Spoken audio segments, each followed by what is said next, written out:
पवन सिंह को पसंद होता था वो खाना आप उनके लिए पैक कर देती थी। नौकर चाकर तो होंगे, जब वो आते थे लेट नाइट शूटिंग खत्म करके तो आप जगी रहती मंचूरियन बना। मुझे नहीं भी पता होता था, हाँ, तो मैं यूट्यूब से सर्च कर करके वो चीज़ें बनाती थी। 2 बज जाएगा, 3 बज जाएगा, 4 बज जाता था, कभी 5 बज जाते थे, कभी कभी तो ऐसे होते थे कि सुबह के 6 और 7 बज जाते थे सोने में। अम्मा और इनके बड़े भाई ये लोग मुझे बहुत सपोर्ट किए हैं। नमस्कार, आप देख रहे हैं देशवा न्यूज। मैं आपकी दोस्त, आपकी होस्ट बबीता मिश्रा। वो महिला जिसने एक आवाज़ उठाई और कुछ लोगों को कहीं ना कहीं कहा जाए कि पेट में दर्द होने लगा, वो दर्द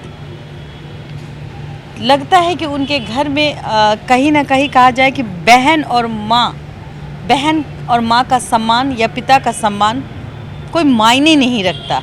लेकिन ज्योति, जिसके लिए उसके पिता ने एक ख्वाब देखा कि मेरी बेटी के लिए एक राजकुमार आएगा और घोड़ी पे सवार होके ले जाएगा, वो राजकुमार भी उन्होंने लाया।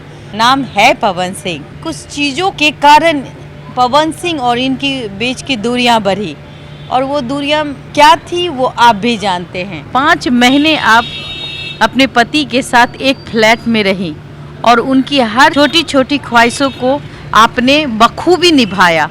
आपको वो दिन याद है जब आप फ्लैट में रहती थी, उनके एक इशारे पे सब कुछ किया करती थी। ऐसा क्या क्या काम वो करते थे जो आप उसके लिए 4-4 बजे रात तक जगी रहती थी? उनके शेड्यूल जो उनका था, लेट नाइट तक उनकी शूटिंग चलती थी। वो आते थे लेट नाइट, घर पे वापस आते थे तो उन्हें खाना वाना गर्म, मतलब जो एक बीवी का फ़र्ज होता है ना, वो मैंने किया है।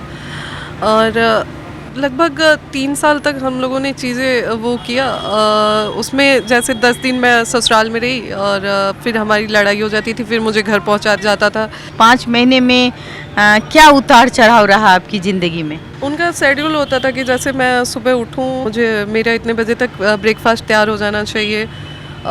मैं वॉशरूम में जाऊं तो मेरी चीज़ें वेल मेंटेन मिलनी चाहिए।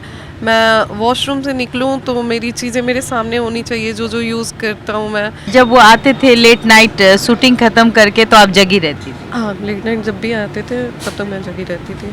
और जगने के बाद वो खाना खाते थे, फिर उसके बाद कब सोने का मौका मिलता था? लगभग रोज़ का शेड्यूल था। 2 बज जाएगा, 3 बज जाएगा, 4 बज जाता था, कभी 5 बज जाते थे, कभी कभी तो ऐसे होते थे कि सुबह के 6 और 7 बज जाते थे सोने में। फिर उसके बाद उठते हुए तो फिर आप ब्रेकफास्ट वगैरह के लिए रेडी होती थी? जी। मुंबई फ्लैट में रहती थी और नौकर चाकर तो होंगे? एक दीदी आती थी जो बर्तन झाड़ू पोछा करती थी, और बाकी खाना आप खुद बनाती थी? खाना मैं खुद बनाती थी। जो पवन सिंह को पसंद होता था वो खाना आप उनके लिए पैक कर देती थी? जी, उनका कॉल आता था। क्या पसंद होता था? पता नहीं, उनकी जो भी फरमाइशें हुई मुझे, मतलब जो फरमाइश उन्होंने की आपने तैयार कर दिया? जी, मैं मतलब शादी करके गई तो इतना मुझे कुकिंग का इतना ज़्यादा नॉलेज नहीं था। नॉर्मली हाँ, दाल चावल जो नॉर्मल होते हैं वो बना लेती थी, लेकिन इतना आइडिया नहीं था। पर वो जो बोलते थे ना कि हाँ ये चीज़ें मुझे खानी है, तो मंचूरियन बना, मुझे नहीं भी पता होता था, हाँ, तो मैं यूट्यूब से सर्च कर करके वो चीज़ें बनाती थी। मतलब अब की सारी ज़रूरतों को आप पूरा करती थी? मेरे अकॉर्डिंग मैंने किया है। अब सामने वाले की नज़र में कहाँ कमी है, क्या है, अब वो आके बताएं तब तो पवन सिंह से बस इतना ही कहूँगी कि अगर सुबह का भूला शाम को अगर वापस आ जाए तो उसे भूला नहीं कहते। मैं 2 लोगों का हमेशा से, अम्मा और इनके बड़े भाई, ये लोग मुझे बहुत सपोर्ट किए हैं और मेरे लिए खड़े रहते थे ये 2। चलिए पवन सिंह जी, आप अगर मुझे देख रहे हैं, मेरे चैनल को आप देखेंगे, आपके जो भी कलीग्स आपको आप तक ये वीडियो पहुंचाएंगे, मेरा एक ही माध्यम रहेगा, एक ही संदेश रहेगा आपके लिए कि आप कभी एकांत में जाएं और सोचें।